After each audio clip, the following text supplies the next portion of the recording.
Bismillahirrahmanirrahim. Assalamualaikum warahmatullahi wabarakatuh. Nama saya Zikri Muhammad Iqbal, NIM 19 14 20 165, jurusan Perbankan Syariah, kelas E semester 3. Di video ini saya akan memaparkan jurnal tentang pertumbuhan bank dan lembaga keuangan syariah di Indonesia pada tahun 2014 sampai 2019. Baiklah, langsung saja.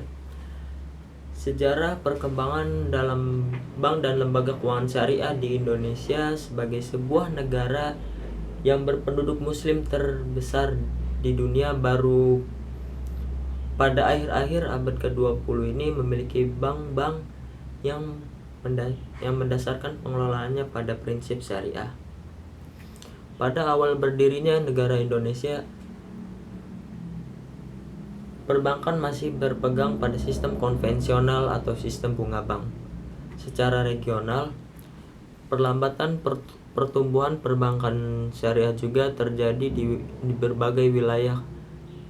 Kondisi tersebut tercermin dari pertumbuhan penghimpunan dana pihak ketiga atau DPK, atau penyaluran pembiayaan yang relatif rendah atau bahkan negatif di sejumlah provinsi di kawasan Kalimantan, Sumatera, Sulawesi, Maluku, dan Papua.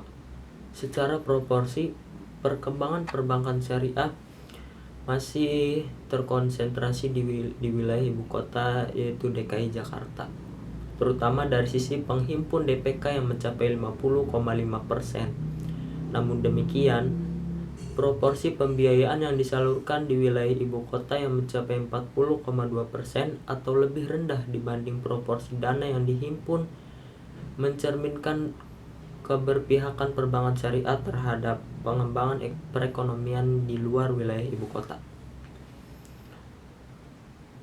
Menuju perekonomian Indonesia pada tahun 2014 dihadapkan pada sejumlah tantangan yang tidak ringan. Ada banyak tantangan yang dihadapi, diantaranya bersumber dari pemulihan ekonomi global yang kurang memenuhi ekspektasi dan terus berlangsungnya proses penyesuaian struktural terkait ketahanan energi, pangan, ekspor, dan infrastruktur domestik yang berdampak pada stabilitas dan kesinambungan pertumbuhan ekonomi. Lalu pada tahun 2015, pertumbuhan perbankan nasional hanya sebesar 9,3% dibandingkan dengan pertumbuhan tahun 2014 yang mencapai 13,3%. Demikian juga dengan perbankan syariah. Walaupun masih mencatat angka positif, pertumbuhan perbankan syariah tahun 2015 tidak lagi setinggi pertumbuhan pada tahun-tahun sebelumnya.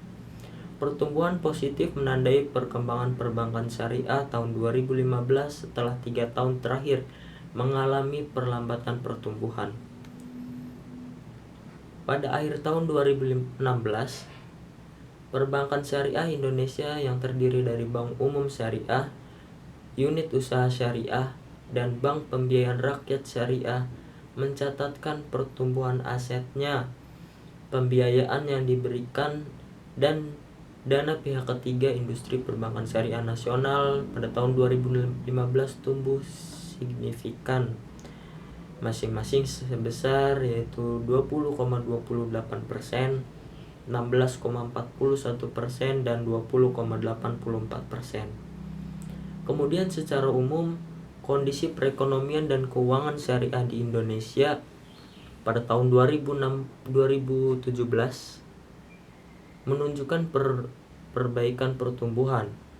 Perekonomian Indonesia terus menunjukkan kinerja yang stabil dengan struktur yang lebih berimbang. Pada tahun 2018, total aset keuangan syariah Indonesia telah mencapai 80 miliar US dollar, yaitu meningkat sebesar 4 miliar US dollar dari tahun sebelumnya. Dukungan pemerintah terhadap keuangan syariah serta dimulainya integrasi ekosistem keuangan syariah seperti industri halal dan dana sosial keagamaan dinilai sebagai faktor yang signifikan dalam memajukan industri keuangan syariah di Indonesia. Tercatat pada Global Islamic Economic Indicator Score pada 2019, Indonesia berada di peringkat kelima dengan total nilai 49, meningkat dari posisi sebelumnya yang menempati posisi ke-10 dengan total nilai 45. Perkembangan Indonesia pada kategori Islamic Finance, Modest Fashion, dan hal media serta recreation merupakan faktor pendorong naiknya peringkat Indonesia secara global. Baiklah, mungkin itu saja paparan yang bisa saya sampaikan. Kurang dan lebihnya mohon maaf. Alhamdulillahirabbil alamin. Wassalamualaikum warahmatullahi wabarakatuh.